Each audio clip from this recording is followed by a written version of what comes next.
If you need any Xbox or PlayStation codes or any cheap PC games, use the referral link in the description. It will take you over to g2a.com. They already have a discount on most of their goods, and if you use the code CHES at checkout, you can get yourself an extra 3% off as well.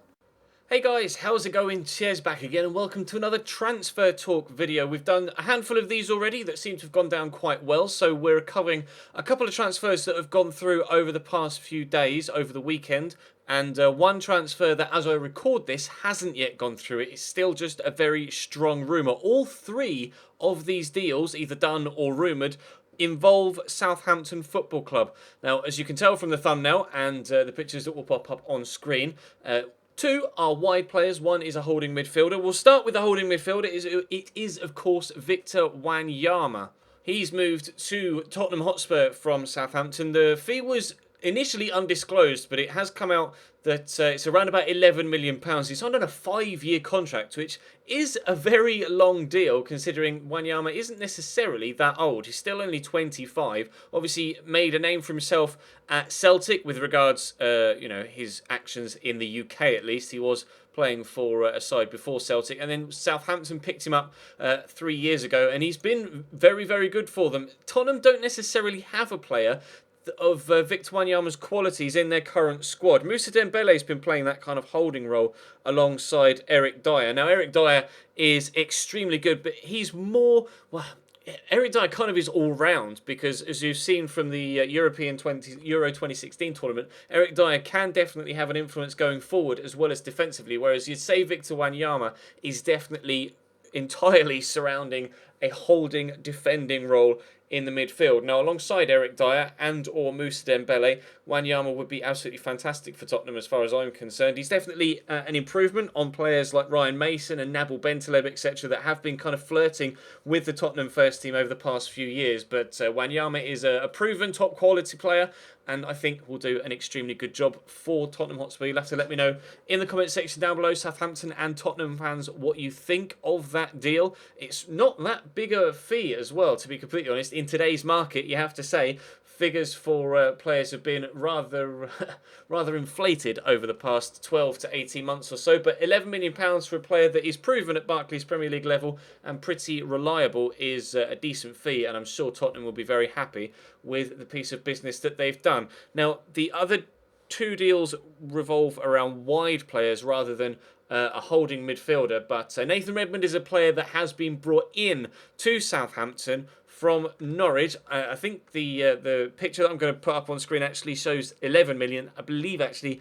after doing a little bit more research it was actually 10 million that the figure was for Nathan Redmond. So a similar sort of figure to what they received for Victor Wanyama, but not quite as high.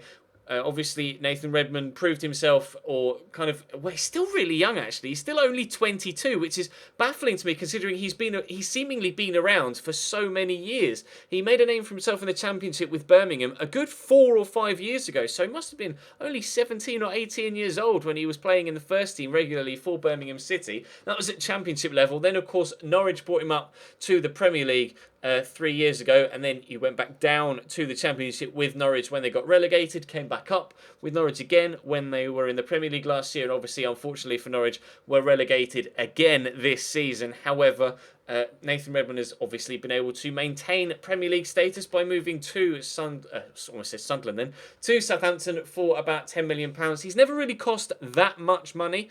Norwich paid a rumoured £2 million initially. So Norwich have actually made quite a large profit on the player, although I'm sure they would have preferred, if possible, to have kept hold of him for a Championship season. But once you've been relegated, someone coming in and offering £10 million for a player is kind of something you can't really turn down. I'm sure Norwich fans would be disappointed in losing Redmond.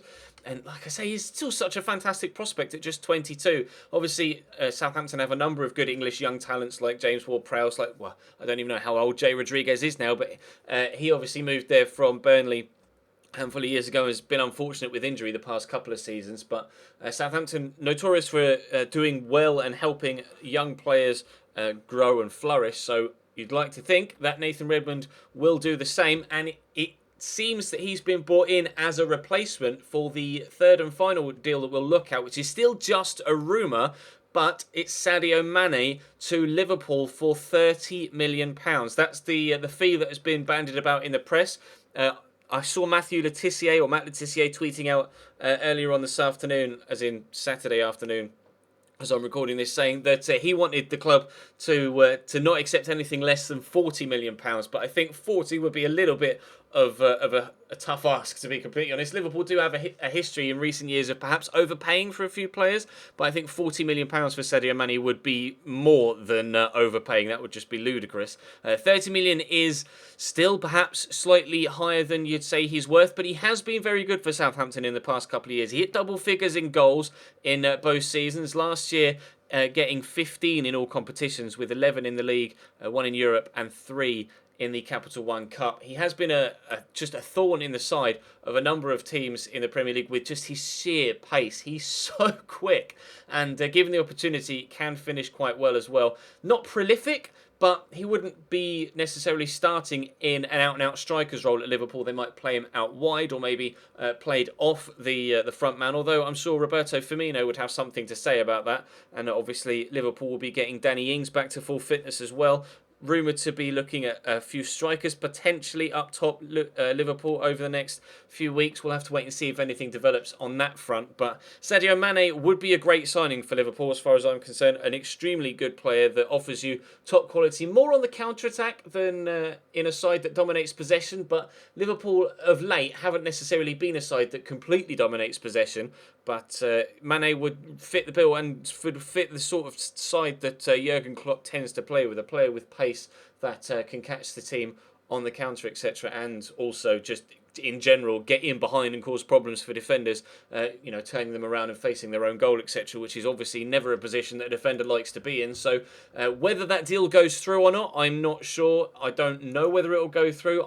It's kind of really hard to predict, because there are a number of players that are rumoured, wide players that are rumoured to be moving to either like Liverpool or Manchester City. Nolito's been bandied about for City. Obviously, we previously mentioned Leroy Sané as a potential movement to the Premier League in a previous transfer talk video. You guys will have to let me know in the comment section what you think of the confirmed deals of Wanyama and Nathan Redmond. I think they're both very good deals for Southampton, with Wanyama going one way and Redmond going the other. But obviously, Southampton will have to look to replace Victor Wanyama, and as of yet, not sure who they'll get in, even as manager, let alone who they'll replace Victor Wanyama with in a holding role. But again, if they were to lose Sadio Mane, it would be a big loss for Southampton, but it would equally be a big gain for Liverpool. So, like I say, let me know your thoughts in the comment section down below. Drop the video a like rating as well if you enjoyed, and we'll no doubt do some more of these transfer talk videos throughout the rest of the transfer window. But for now, that's going to be all from me. Check the channel page for anything you may have missed. Subscribe to the channel too to make sure you don't miss out on any further content. There will of course be my player